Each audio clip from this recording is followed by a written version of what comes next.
Sir, মনটারে শক্ত করেন, কিচ্ছু হবে না, আমি তো আছি স্যার, চোখটা খোলা রাখেন স্যার। তবে কি শেহজাদ খান গুলি খাওয়ার পরই কিন্তু হাসপাতালে মারা যাচ্ছে বন্ধুরা? দুনিয়া টাকার গোলাম নাটকে 16 নম্বর পর্বে কি ঘটতে চলেছে আসলে?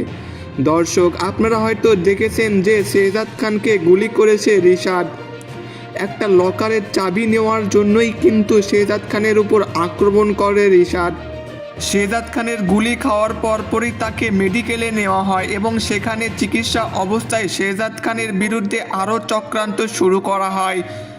রিশাদ যে শেহজাদ খানকে গুলি করেছে এটা যদি শেহজাদ খান হুঁশ ফেরার পর সবাইকে বলে দেয়, তখন কিন্তু রিশাদকে পুলিশ ধরে নিয়ে যাবে এবং সেই জন্যই কিন্তু রিশাদ এখন হসপিটালে গিয়েও কিন্তু আবার গোলামের ওপর আক্রমণ করার চেষ্টা করবে। তবে কি জ্ঞান হারিয়ে ফেলার পরেই স্মৃতিশক্তি ফিরে আসবে গোলামের? বন্ধুরা, গোলামের স্মৃতিশক্তি যদি ফিরে আসে তাহলে কিন্তু রিশাদের খবর আছে।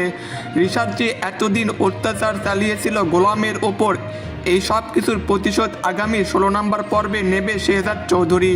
এবং শেহজাদ চৌধুরীর যত কোটি কোটি টাকার সম্পত্তি আছে এবং ব্যাংক ব্যালেন্স আছে, সব কিছু এবার সবার সামনে প্রকাশ পাবে। এছাড়াও ফাতেমাকে উদ্ধার করবে ঋতুদের বাসা থেকে এবং ঋতুকে ডিভোর্স দেওয়ার জন্য সমস্ত প্রক্রিয়া অনুসরণ করবে। ঋতুকে ভুলে যাবে গোলাম। ঋতুর সাথে যে তার বিয়ে হয়েছিল সব কিছু ভুলে গিয়ে ফাতেমার সাথে আবার তার আগের বাড়িতে ফিরে যাবে। এদিকে ঋতু মনে মনে গোলামকে ভালোবেসে ফেলেছে। গোলামকে যখন ঋতু ভালোবাসার কথা বলতে যাবে তখনই কিন্তু গোলামের স্মৃতিশক্তি চলে যাবে এবং শেহজাদ রূপে ফিরে আসবে। তবে কি তাহলে ঋতুর ভালোবাসা শুরু হওয়ার আগেই শেষ হয়ে যাবে? বন্ধুরা, অনেকেই চাচ্ছেন যে ঋতুর সাথে শেহজাদ খানকেই বেশি মানায়, আবার অনেকেই বলতেছেন যে ফাতেমার সাথে শেহজাদ চৌধুরীকে বেশি মানাবে।